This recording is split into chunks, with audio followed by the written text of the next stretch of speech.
Welcome to Whatif tutorials. In this tutorial we'll be looking at the job quotes module at overhead cost rates.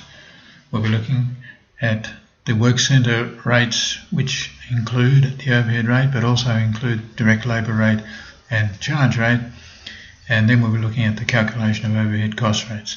This applies to the projects module and job templates as well as to job quotes. First, click Master Files, Labour and Overhead Work Centres. Let's just go to a specific work centre we already have here. Each work centre belongs to a factory. It has a work centre code, a description. It has a standard labour rate, and it has a standard overhead rate, but this one hasn't been calculated for this work centre, and that's what we're going to calculate in a moment. So we'll close this, go into Master Files, Labour and Overhead Work Centre Overhead Rates. Now, overhead rates for each work centre are done in sets, that is, sets of work centres. The reason for this is that when you calculate overhead costs per man hour for work centre, this is done in two steps. One for specific overheads related to that work centre, and a second step where factory-wide overheads are allocated back over the work centres included in the set.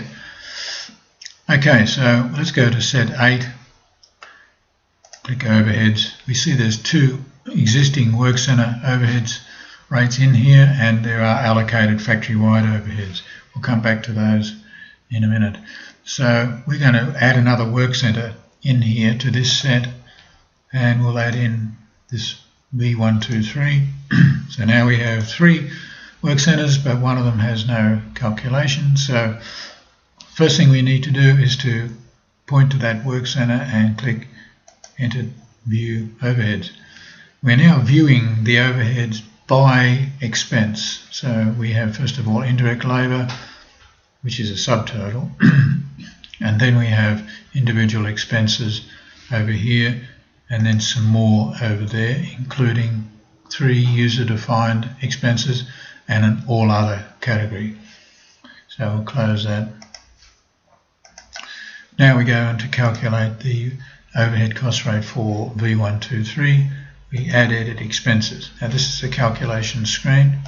In this section here we have the work centre hours, and these are the standard man hours for the budget period of, say, a year. So we need to calculate those standard hours, starting with the working days available, entering in the number of shifts per day. Now this would have to be an average, and then the hours per shift, and then the average manning per shift,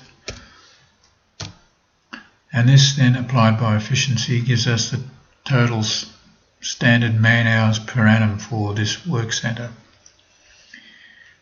Next, we want to enter indirect labour assumptions. The first is the number of people.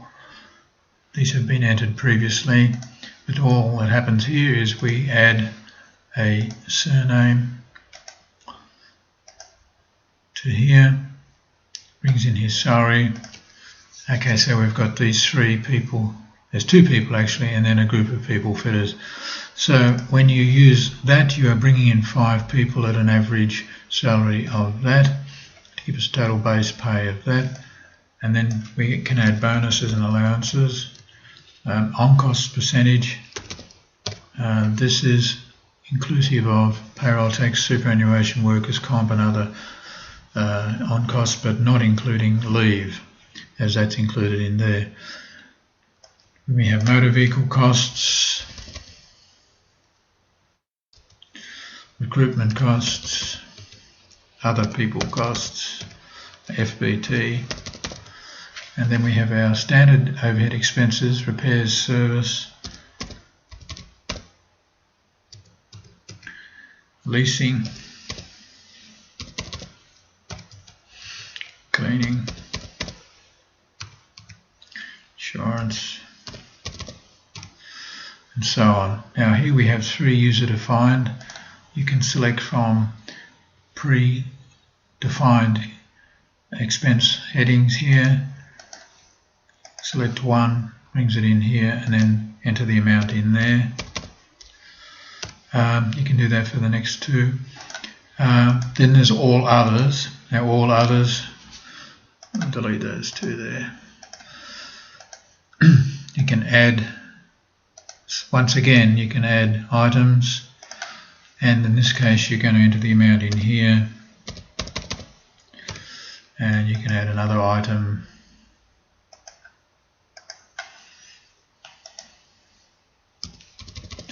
And so on, as much as you like. Okay, so that brings in all others. So now we've completed the overhead expenses budget and the standard man hours to absorb those costs on.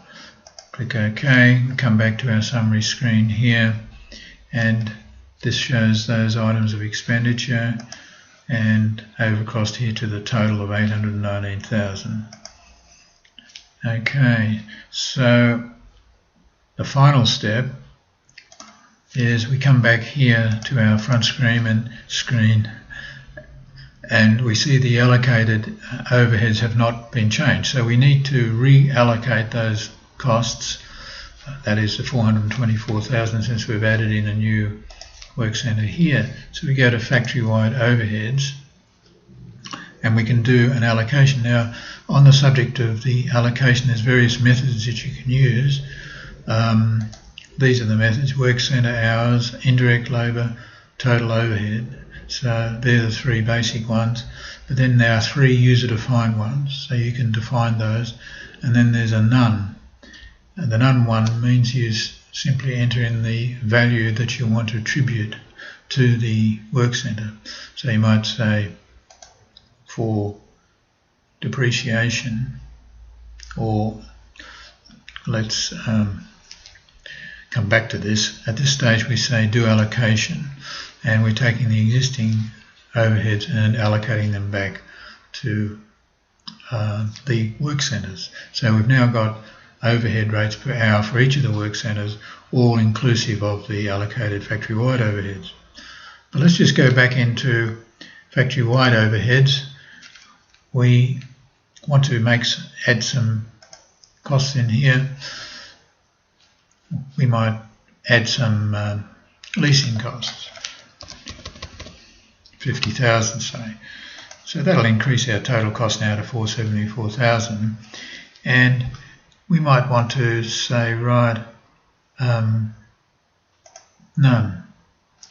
If we've said none, we have to then say where we want to split that 50,000. So we might say 25,000 is going to go to CH1, and 25,000 is going to go, oops, not 250, is going to go to V123. So that's how you actually get down to allocating dollars of each expense, if you want to each work centre that it's going to be allocated to. So now we've increased our total from 424 to 474, and we'll do another allocation. So now we've got 474 spread over there. Okay, so that it concludes the calculation of the overheads. If we go back to our work centre here, go into that work centre we just selected, we will need to